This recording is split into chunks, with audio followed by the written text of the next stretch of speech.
All right, in this video, we're going to look at some examples of exponential functions. So, example one here, we have the value of a car can be modeled by the function v of x equals 25 times 4/5 to the x power, where values of x that are greater than or equal to 0 represents the age of the car in years, and v of x is the value of the car in thousands of dollars. So, first up, we're going to find and interpret v of 0. So plugging in 0 for x, that means that that's the value of the car in thousands of dollars when it's brand new. So in other words, when its age is 0, we'll get what the value of the car is in thousands of dollars at the beginning of its life cycle here.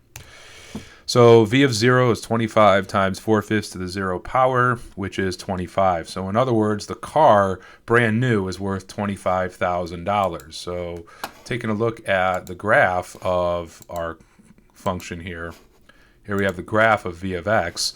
Notice that, and I'll zoom out a little bit more here, here's our y-intercept here, 0, 25. So again, $25,000 brand new. Notice, though, as we go on, what's happening to our output values, which represent the value of the car, as x increases or as it gets older. You can probably figure out what normally happens to cars as they get older, as far as their value is concerned. So, brand new, the car is valued at $25,000. All right, part B, find the parent function and describe the function, our value function here, v of x is 25 times 4/5 to the x power, using transformations. So with exponential functions, our parent function is always what the base is. So in this case, our base is 4/5 raised to the x power.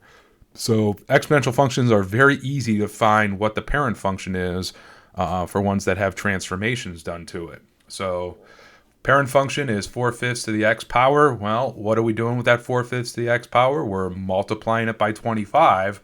So that's a vertical stretch by a factor of 25. Part C, find and interpret the horizontal asymptote of the graph of our function. So looking back at our graph, our horizontal asymptote is, in this case, what happens long term as we head further and further to the right. And as we can see, when this car is in its 60s, its value is not very much. So for the horizontal asymptote, it's the x-axis, which is y equals 0. The further we head to the right on our graph, the closer we get to the x-axis, or y equals 0. Which means over time, the value of the car is going to approach 0. And again, we're not really taking into account if anything is done to the car. This is just, all right, let's say you just leave it in the driveway forever and nothing happens to it. You don't maintain it or anything else. So more or less just, over time becomes a big heap of scrap metal. All right, example 2, according to Newton's law of cooling, Isaac Newton, the temperature of coffee, which we're using capital T in degrees Fahrenheit, T minutes after it's served, so lowercase t represents the number of minutes after it's served, capital T represents temperature. In terms of application problems with temperature and time, that's pretty much consistent. Capital T represents temperature, in this case it's in Fahrenheit, lowercase t represents time. So t minutes after it's served can be modeled by this function. T of t equals 70 plus 90 times e to the negative 0.01 t. So we have that special base e here in this problem. So we're going to find and interpret t of 0. So t of 0 means we plug a 0 in. In terms of how to find this on at least Desmos, so in Desmos, if you want to find the e, if you go here, there's a couple places you can go. First, if you go to ABC and hit E, it automatically reserves that value that we saw in the last video as E. So you can use that if you like. Or if you go to Functions, and I believe it's under Miscellaneous, EXP. So this is the exponential function, and then E is e to the first. So there's your exponential function with a 1. It's that same 2.718. But in terms of Desmos, you could also just type it into a keyboard if you're using a computer. But I would just go, for me, I just go to this and I'm good to go for that. So when we evaluate that at t equals 0, we get 160. So what does that mean? That means that the coffee, when it's initially served, is at 160 degrees Fahrenheit.